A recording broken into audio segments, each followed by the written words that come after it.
All right, hello friends. So we are going to be going over the books that I am unhauling from my collection. So if you had watched my 2026 like stats and review and future like goals for the channel and stuff, I did mention that I was going to be unhauling some books because I went through I recatalogued my entire collection so that I could have proper numbers and counts and everything of what's going on my spreadsheets.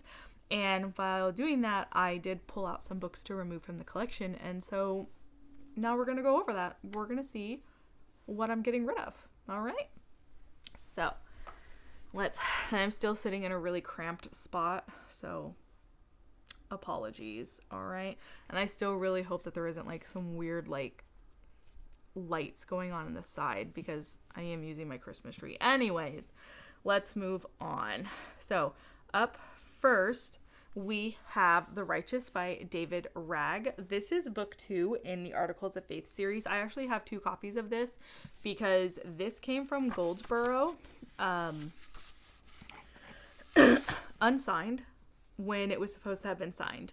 And I had remembered reaching out to Goldsboro and be like, hey, so you guys sent me an unsigned book that was supposed to be signed. And they were like, hey, we're so sorry about that. We'll send you a replacement. And then David Ragg had sent me a, what are these called? I don't know, these signed sticker thingies. Bookplate, there you go. He sent me one of those to include with this because when I had contacted Goldsboro, I did it through like Twitter at the time, and I had also tagged the author, and I was like, hey, I don't know what happened, but like this isn't signed. And he was like, oh my god, I'm so sorry. And so he sent that, and so he was like, that way if you resell it, you can like put the book plate with it. So that one's going to be going. Also, just so you guys know, you guys will be able to find all of these on my PANGO books, along with a bunch of other special editions that are on there being sold. I do not like put crazy prices on my special editions that I resell. Okay, I just kind of want my money back.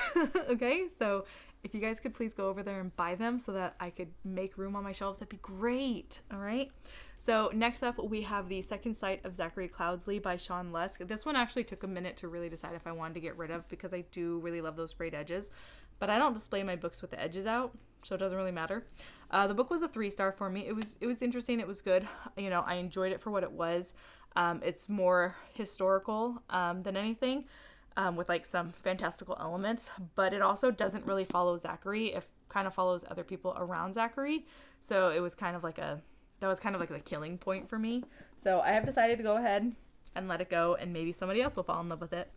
Then we have Scarlet by Genevieve Cogman. This is the first in a series. It did come from Goldsboro. It was part of their subscription. I'm not interested in it. It's vampires and romance and all of that stuff, and it's not my thing. And then after I found out that it was like part of a series, I was like, okay, yeah, I'm not gonna try and get the rest of the series either. Then we have Ariadne by Jennifer Saint, as well as Atalanta by Jennifer Saint. I have read both of these and I did not like either one of them. I am not a fan of how Saint rewrites these retellings. She claims that they're feminist retellings, and yet they still heavily focus on the men in the stories, which is really annoying, and a lot of times the men end up taking over the stories, and it's not what I vibe for. I do still own her Electra because I haven't read it yet, and I'm gonna give her one last try, and if Electra doesn't work either, then we're done, because I haven't bought Hera, and I know she's got an Aphrodite/Ares story coming out this year, and I don't want to keep being disappointed. So yeah, we're gonna get rid of those 2, and then we're gonna try Atalanta, but I don't have high hopes for that one. Next we have, I'm gonna more than likely do a giveaway for this one. So I have 2 ARC copies of The Cleaving. Now this came out in 2023, and I know it's weird to say like, oh, I'm gonna do a giveaway for it, but like the thing is with ARCs, you are not supposed to resell them. You're not. And I know for some people they like collecting ARCs and everything, but I would really like to get this second copy that I was sent from Angry Robot into the hands of like another Arthurian reader, and then whatever they do with it, they can do with it. But yeah. After that, we have Forest Mage by Robin Hobb. So I actually am just getting rid of the paperback version because my friend found me the hardback version to go with my hardbacks. So I don't need this giant paperback anymore. So that's why we're getting rid of that one. Up next, we have Unproven by Drew Briney. I got this probably about 7 years ago, and I got it in a book swap kind of situation because I used to be really active on this platform called Litzy, and they used to do book swaps all the time, and this was one of the ones that I got. Never been drawn to it, never had an interest in it, so we're just gonna let it go. This next one, The Autonomy, by Trevor Allen Forrest. This, I fell for the hype of this when it initially came out. Hook, line, and sinker, they got me with the promoting and the marketing and all that other stuff. And I just recently went and like looked it up and was like, oh, like how many more books have come out in this? This is the most confusing setup that they have done for this. Apparently, this isn't book one. This is prologue book one.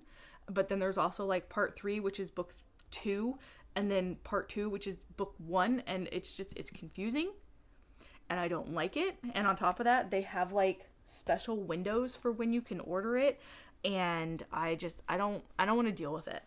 I don't want to deal with it. So we're just gonna get rid of it. We're just gonna get rid of it and be done with it. Next up we have is Stone Blind by Natalie Haynes. This, I have 2 copies of it. I had the indie bookstore copy, and then I had just like the Waterstones copy. And it's just because they both came with different sprayed edges. So I picked the sprayed edges that I liked more, and am gonna offload this one. So yeah, unread, still haven't read that one yet.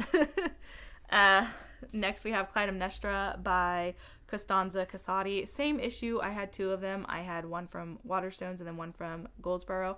I thought I had canceled the Waterstones pre-order because I knew Goldsboro was doing it, but apparently I didn't. So I ended up keeping the Goldsboro one because it does come with the dust jacket protector. And also I like the sprayed edges more on that one. Then we have Lantern by Burgundy Athena Pendragon. This was sent to me by the author. I read it. It wasn't really my jam. So I'm just going to pass this one on. I'm more than likely just going to donate this somewhere. And yeah, because since it was sent to me for free, I'm just going to like donate it. But that's why we're getting rid of that one. Just didn't really work for me, unfortunately. Then we have Snared, Lair of the Beast, and Snared, Escape to the Above by Adam J. Epstein. These are a middle grade series. There's one more in the series, but I only own books 1 and 2.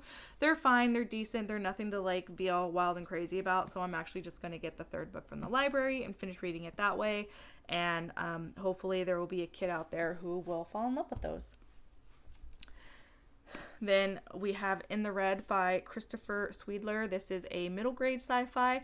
Again, it was really good. I do think the author did a really good job tackling anxiety and really showcasing how anxiety can like make you freeze up and not be able to function properly. Like I do think he handled those elements really, really well in this book.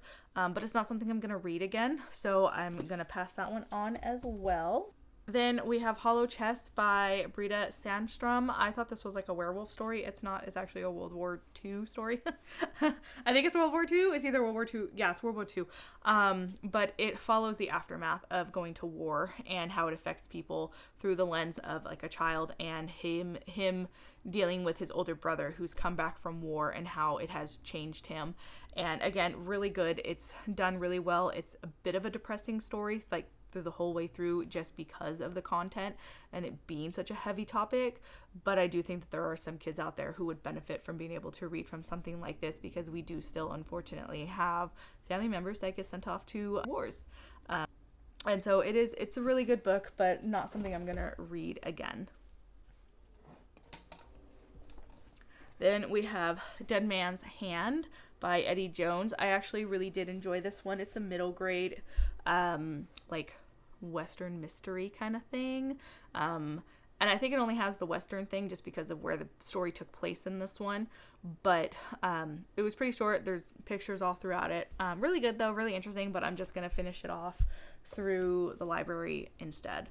Because I think there's like 6 or 7 of those books. Last stack is a bunch of David Eddings. We have Castle of Wizardry, Magician's Gambit, and Enchanter's Endgame.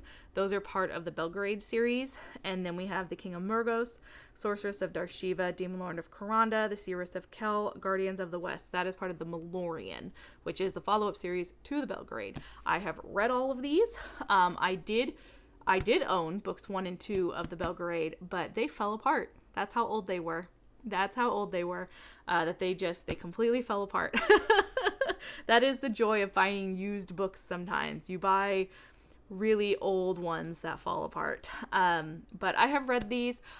For me, both series were like an average of a 3-star full altogether. Like, the Belgrade didn't blow me away.